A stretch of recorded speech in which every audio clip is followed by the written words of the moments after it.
Alas 5:10 na, 1 Western Visayas na.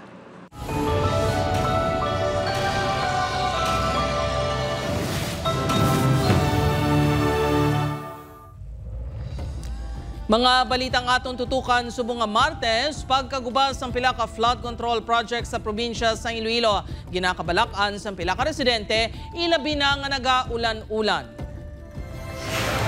Porsyon sa dike sa barangay na Hapay, Gimbal, Iloilo nag-usmod.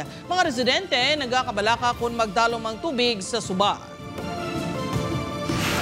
Diocese of Bacolod, ginpangunahan ng pagtukod sa grupo nga mag-monitor sa 43 ka proyekto sa DPWH sa Bacolod City humalin 2017. Dako nga supply sang shabu na kumpiskar sa asod-asod nga buy-bust operation sa Oton, Iloilo. 176 kapag tayog na record sa Mount Canlaon sa sulod sang 24 oras. Posible pagbakoy sa mga residente ginapanghandaan na. Kag-epekto sang La Nina, mas mabatsyagan pa sa Oktubre suno sa Pag-asa.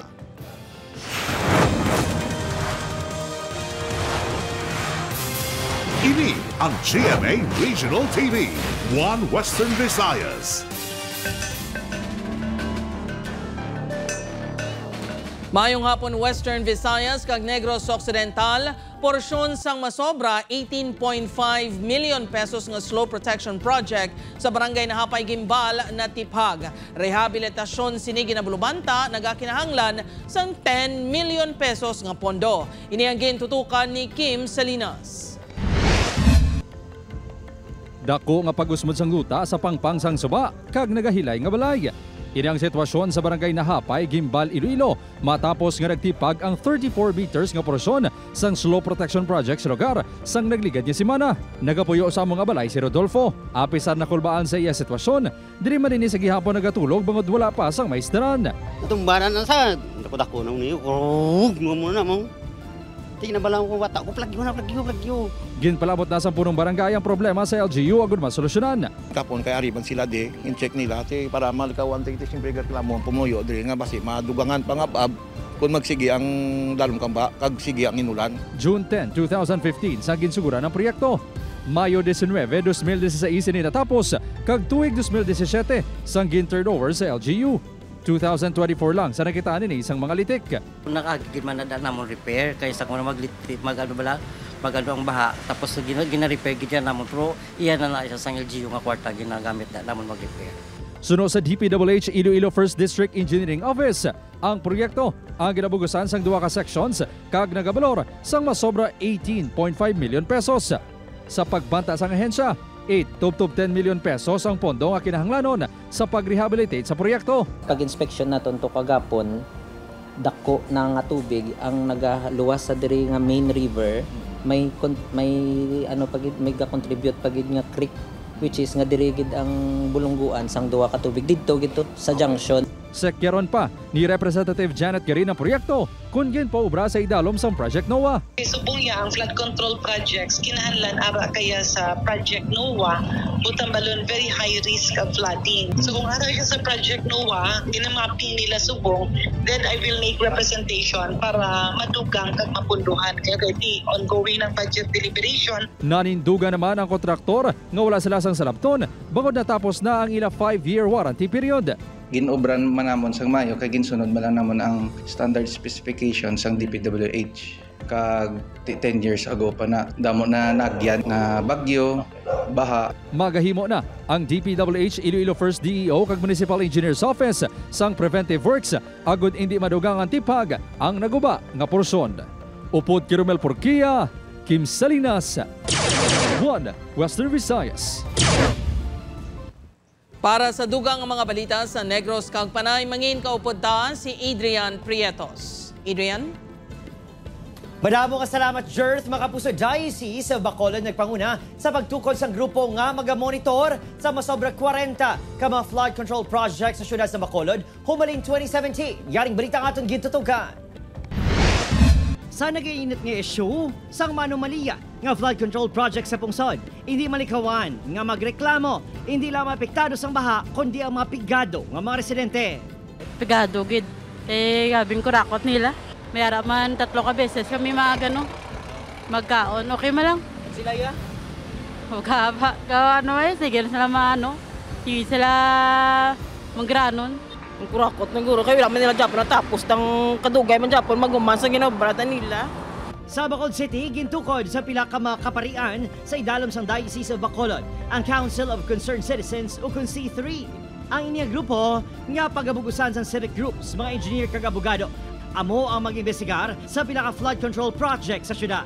Sa inisyal nga datos nga ginauyatan sang grupo, may 43 ka flood control project sa Bacolod City nga may kabugusan nga 15 bilyones pesos sumalin sa 2017. Still, we have to check and soon validate by may mga inspection, ocular inspection nga matabo. Matutukan ta agad nga ma-prevent na ang mga anomalya. Kag kung may ara gid man nga anomalos na nga project nga natabo sang una, lantawon ta kung dapat may accountability, no? May masabat. Pagkatapos ang himon nga validation, pagatutugan sang grupo ang rate cards ukon ang dokumento kung sa di nakasaad ang detalye sang kada proyekto. Sa sining nga pamaagi, mahibaluan suno sa ila kung may anomalya sa pagpatuman sang mga proyekto. Ang aton nga mga officials, though they are coming out clean, no? Nga wala diriya sa aton sing ghost projects or any anomalous projects related to flood control. It's not about finding any faults or witch hunting abi sa aton nga mga officials. In fact, mangin kay gayunan ni para sa ila nga kung wala gid man ma-justify nga wala gid man. Lakip sa mga tutukan ang 122 million pesos nga balor sang flood mitigation project sa Barangay Panukoy nga 98% na nga human base sa reports ng DPWH. Apang sunod sa mga residente nanging kausa pa sang baha sa lugar.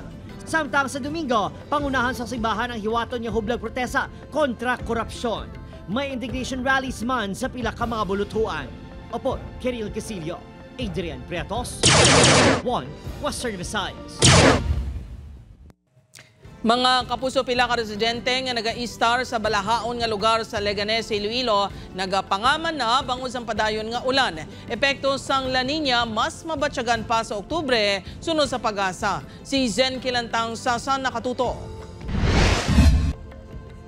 Nagalabot sa hawak sang tawo ang kataason sang tubig baha diri sa sitio Bongsuan na Bitasan, Leganés, Iloilo. Sa tion nga magsigi-sigi ang ulan, ilabi pa nga malapit sa suba ang lugar.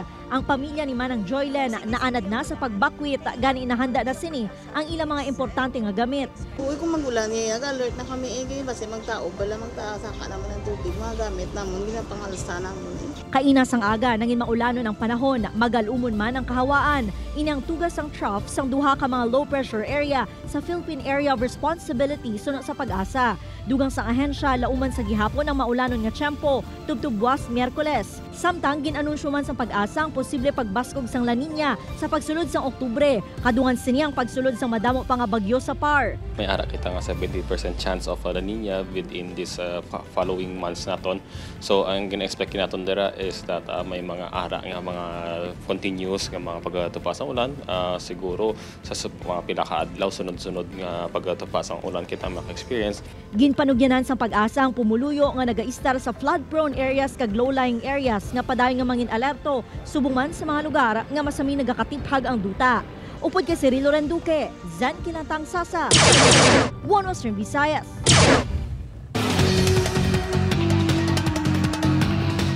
Malapit 3 million pesos nga balor sang illegal nga droga na kumpiskar sa Banwa Sanguton sa duwa ka asud-asud nga buy-bust operation. 5 ka makabigdalagko nga drug personalities ginaligar naga-operate sa Banwa. Si John Sala nakatutok live sa Barangay Alegre, Oton, Iloilo. John?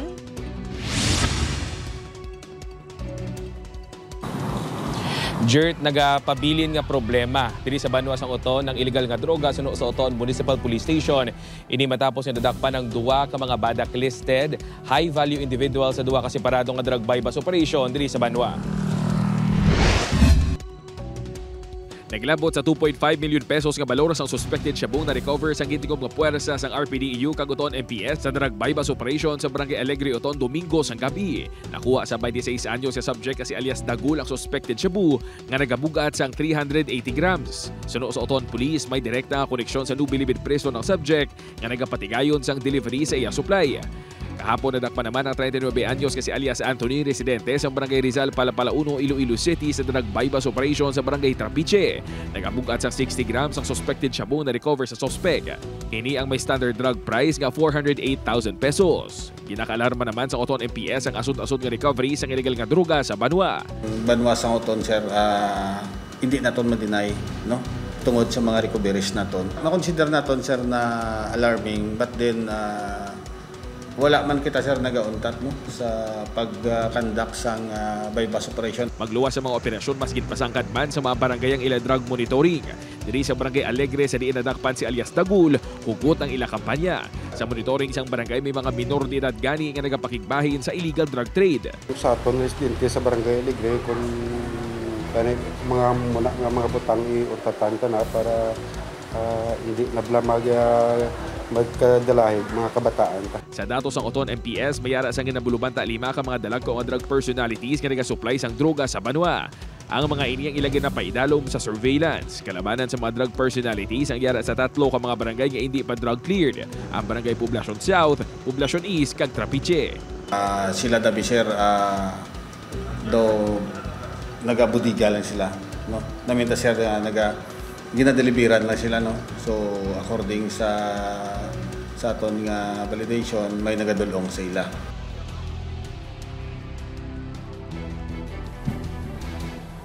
Jert, magluwas sa 3 ka mga barangay nga hindi pa drug clear diri sa Banwa sang Uton. Hugot man nga ginamonitor sa karon sang kapulisan ang iban pagid nga mga barangay diri sa Banwa sa diin ginpatigay yung mga recent drug buy-bust operation. Jert, Madamo again nga salamat sa detalye Kapuso John Sala. Mapuso sa Negros Occidental naman, FIVOX naka-record sa 176 ka volcanic quakes sa Mount Canlaon sa sulod sang 24 oras. Posible evacuation ginapreparahan na sa Task Force Canlaon. Yaring balita ang atong gintutugan. Halin sa 72, nagsaka sa 176 ang volcanic earthquakes na monitor sa FIVOX sa Mount Canlaon. Apisar nagnubo ang asupre nga ginbugas ng bulkan sa masobra 1,000 tonelada halin sa masobra 2,000 ka tonelada. Balantayan gihapon ang padayon nga pagsaka sang magma nga among ginalantaw rason sa pagtayog sang bulkan. Matapos nagpahayag ang OCDNIR sa posibilidad nga pagtaas ang alert level sa bulkan, nagapanghanda na ang provincial government pinagi sa task force Canlaon.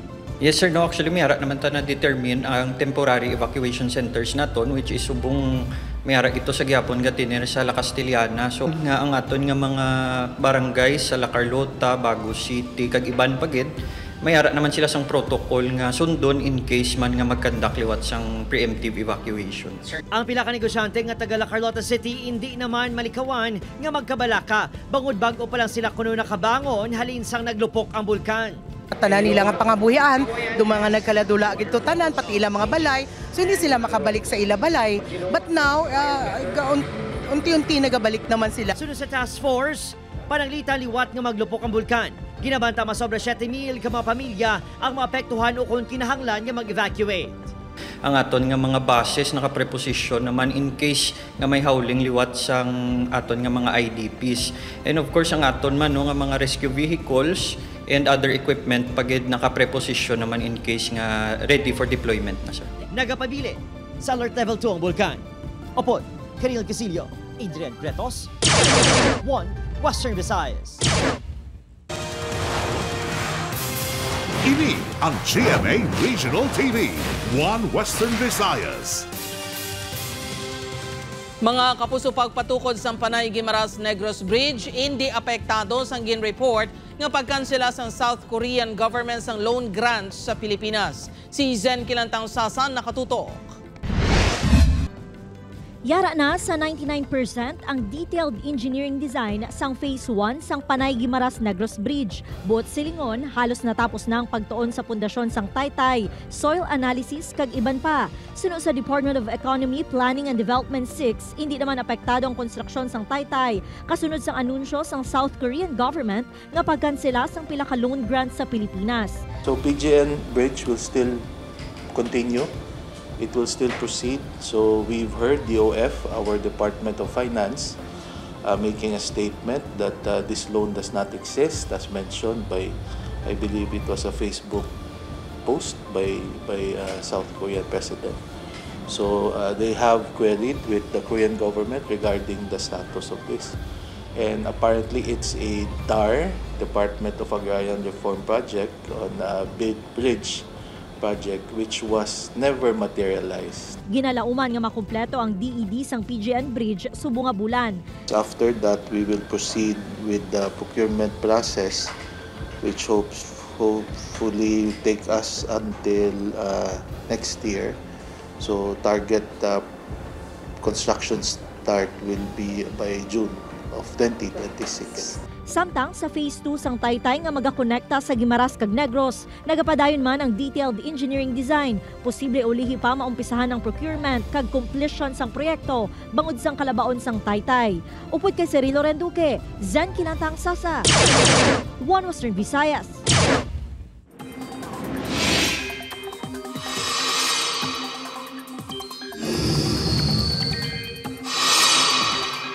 Balantayan mga puso, may bago nga malay nga tiyempo nga naporma sa sulusang par kay nasang aga kag subong hapon nangin bagyo na. Ginatawag ini nga Bagyo Mirasol kag uli na siplatan sa nisidlangan sa Infante Quezon. Padayon nga magbantay sa updates kag bulletin nga ipagwas ang pag-asa sa mga masunod nga oras. Samtang padayon na ang pagpadayo sa pusod sang low pressure area ginamonitor sang mga nagligad nga inadlaw. Magluwas sa Bagyo Mirasol, padayon man ang paghuyop sang easterlies kag sang nagabalik nga habagat. Base naman sa datos sa Metro Weather, may chance sang ulan sa Aklan, Capiz, Antique, Iloilo, Guimaras kag Negros Island Region. Mabaskog ang ulan sa pinakaprobinsya gani manginhanda sa gihapon sa baha, di gani landslide.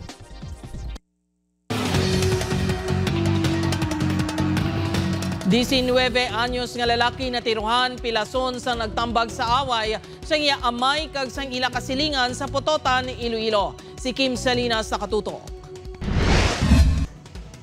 Naka-arms length support kag padayon niya nagapaayo sa ilabalay ang 19 anyos nga si Joe Salmones matapos natiruhan sang kasilingan sini nga si alias Tongtong sang Sabado sang gabi. Sunod sa biktima, nagmaoy kuno ang sospek kag gintawag ang iamay nga si Jonathan. Naggabot kuno sang pusil ang sospek sang nagkumprontahan ay sila sang amay sang biktima kag nagpalupok sang anom ka beses. Nagtambag ang biktima kag siyang naigo. So unang tiro ay pinigo, bali sa kadua. Sa kadua yung tiklod sa tatay. Aga ako nang atras, among yung pinigo ko. Nga lapos sir. Lapos pa may damage yung ako niya tulan. Lumayom lang. Suro sa may sang biktima, ugat sang away nila ni alias Tongtong ang napahayag paglaksam sini sang kodal sa propiedad sang suspect. Parte na sa gingkodal ko nga gingguba. Gin-islan ko kay saraduhon ko. Kaya may mga pato ako kag may sapat nga gagwa sa kasada. May naglapaw ko sa angkodal mo, naglapaw na. Siyang ano. O ko na ako nagkodal sa atong dulunan. Nakapalagyo ang sospek apang nadakpan ni isang kapulisan sa barangay Poblasyon, Nulusena, Iloilo. Patag sini. Nagdepensa lang siya matapos ginpulihan sa mata sang biktima. May black eye pagani ini. Kada mabalong to na to, madumduman ang lupa ni Lolo na nga ginsakon kuno namon. Gipulihan na lang ako ay tim na madipinsa mata na takon. Sa dipinsa na ako nga to mo.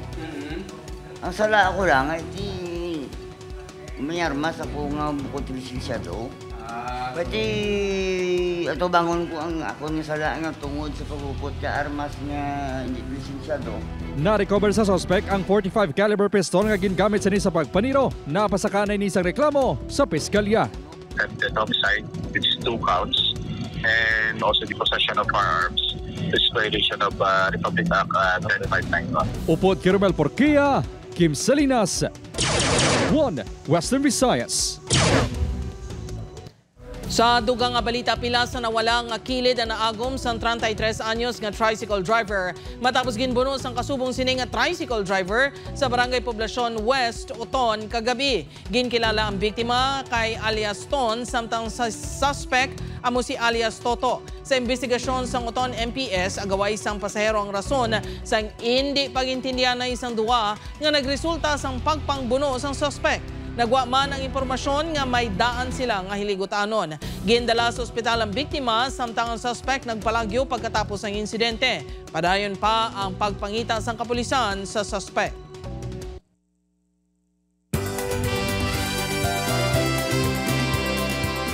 O lapit na lang mga puso, opisyal na nga ginlunsar ang Mascara Festival 2025. Ang mapagbago nga balantayan sa Kiwatan Tutukan, yaring balita.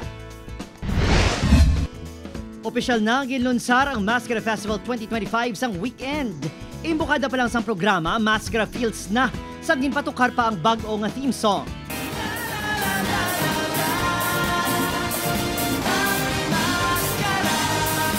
Kombinasyon ni sa modernong areglo kag Latin nga bahin kung sa diin mapa-throwback ka sa 1980s version sang Kahiwatan.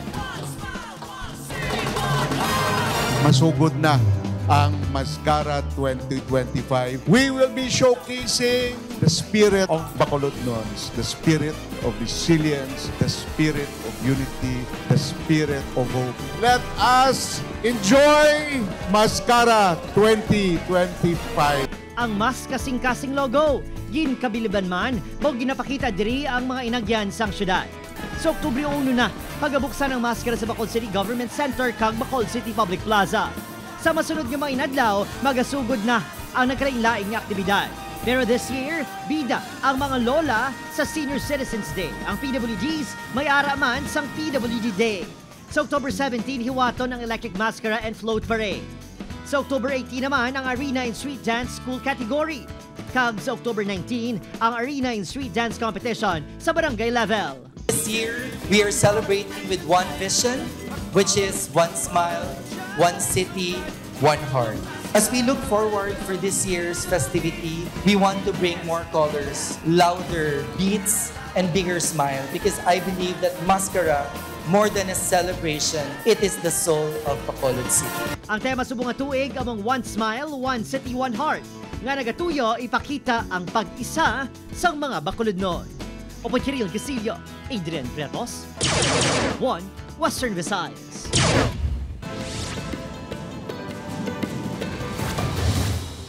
Arestado ang 3 kalalaki sa buy-bust operation sa Barangay Aganan, Pavia, Iloilo. Nadakpan sa mga personnel sa Pavia MPS ang subject nga si alias Jojo, isa ka high-value individual. Lakiman sa naaresto ang duha ka abyansini nga si alias Jonald, nga ginakabig HVI, kag si Jepoy, nga street-level individual. Na-recover sang operating team ang malapit 70 gramos nga suspected shabu, nga nagabalor sang 476,000 pesos. Preso na ang 3 kag pasakan sa reklamo nga paglapas sa Comprehensive Dangerous Drugs Act of 2002. Pilason ng 65 anyos nga driver kag 3 sini ka mga pasahero sang aksidente nga mabungguan ang tricycle nga ila ginasakyan sa Barangay Talok, Bago City. Bangod sa impact, nagbaliskad ang tricycle. Napilasan man ang driver sa nakabunggo sa ila nga pribado nga salakyan. Sunod sa kapulisan, nagasunod na salakyan sa tricycle. Apang hinali nga naglupok ang tuo sini nga guma, rason nga nagdiretso sa tricycle. Wala na sang plano nga magpasagas ang kaso ang driver kag ang mga pasahero sini, batok sa driver sa salakyan. Ginbawian sang kabuhi ang 26 anyos nga backrider sang motor nga si alias Roch, 27 anyos. Samtang critical naman sa ospital ang rider nga si alias Jerome, 26 anyos. Ini matapos magkabunggo ang ilang motorsiklo sa nakapark nga pickup sa Barangay Poblacion 1 sa Sagay City. Sunod sa kapulisan, pauli na ang duha apang nawadan sang kontrol ang rider pagabot sa lugar. Rason nga nagdiretso sa likod sang nakapark nga pickup.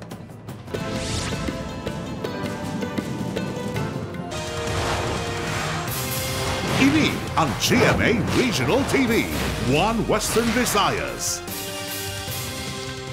Mga kapusohag na nga magadugang sang 15,000 pesos sa sweldo sa mga manunudlo, ginaduso sa Senado. Pila ka manunudlo sa pampubliko nga eskwelahan, nagalaom nga maaprubahan ang hagna. Si Zen Kilantang Sasa nakatutok. 15,000 pesos nga dugang sa sweldo. Ini ang pwede mabaton sa mga manunudlo kung makalusot ang hagna nga ginaduso ni Senator Risa Hontiveros. Across the board ang saka sa sweldo, kag nalakip man diri ang mga non-teaching personnel. Santo sa hagna, 3 kahugnat ipatuman ang increase. 6,000 pesos sa una nga tuig, 5,000 pesos sa ikaduha nga tuig, kag sa ikatlo, 4,000 pesos. Ini ang ginduso ni Hontiveros kadungan sa pag-obserbar sang National Teachers Month. Tinutuyo sini nga mabuligan ang mga manunudlo nga mapasanyog pang ila pangabuhi, kag malikawan ang pagbiya sa mga ini sa DepEd para magtrabaho sa iban nga pungsod. Si Ma'am Chenny nga nagatudlo sa grade 4 learners, ginkalipay ang hagna. Suno sa iya pananglitan nga maaprubahan ang hagna, dako ini nga bulig para sa ilang nga mga maestra. It would be positive, gid ma'am, kung mapataasan gid man kami sa amon nga salary. Kagkapin pangadaan sa subong ma'am sa kadamuon balas ang amon nga trabaho. So siguro deserve man sa mga teachers mamang increase nga ina. Samtang si Ma'am Shaira, aminado nga bisan teacher 3 na ini, tuman sa gihapon kakulang sang iya sweldo sa pagpaigo sa adlaw-adlaw agud masuportahan ang iya pamilya. Gani excited ini in kaso nga matigayon ang salary increase. Dakugin man na siya mga bulig para sa amon nga mga teachers, lalo na subong grabe ang mga presyo sang balaklon, ang mga pliti sa ang mga transportation bala ma'am. Dako na ginaya mga bulig ang 15,000. Sanday Ma'am Chenny kag Ma'am Shaira ang duha lamang sa public school teachers nga nagalaong nga mahatagan sila sa importansya pinaagi sa pagpasaka sang ila basic monthly salary. Upod kay Cirilo Randuque, Zan Kinantang Sasa, One Western Visayas. Sa dugang nga balita, madugay nang ginagamit sa pila ka hindi maayong nga buluhaton ang ngalan sang Medical Center Chief sang Western Visayas Medical Center nga si Dr. Joseph Dean Nicolo. Inisuno sa spokesperson sa ospital, gingamit man sadto pa sang COVID pandemic sa pagsolicit kag donasyon ang ngalan sang doktor. Ginkakibot naman kuno sa mga empleyado ang mando nga reassignment ni Dr. Nicolo sa Zamboanga City. Apang bangod ginbawi man sa DOH Central Office ang mando, balik na kuno sa normal ang operasyon kag serbisyo sa ospital. Gintudlo nga rason sang reassignment amo ang incompetence kag korupsyon sang hospital chief.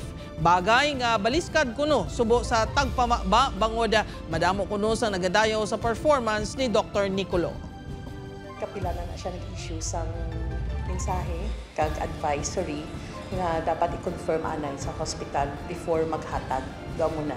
Kay kapila na nagamit ang name niya. Now, in this specific case, regarding kickbacks, I think siguro ang nagtatag information will have to explain that.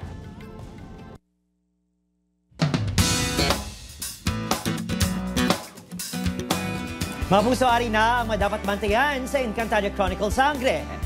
Subo nga nakilala na ng Daytera, Flamara, kag Adamo si Dea, mabaton siya bala nila bilang sangre. Ano bala ang patimaan niya pangitao ni Perena para mapati ka si Dea isa ka sangre? Sino sa mga sangre ang mag-aapin kay Dea? Bantayan inatanan mga kapuso sa Encantada Chronicle Sangre 8 p.m. pagkatapos ng 24 oras.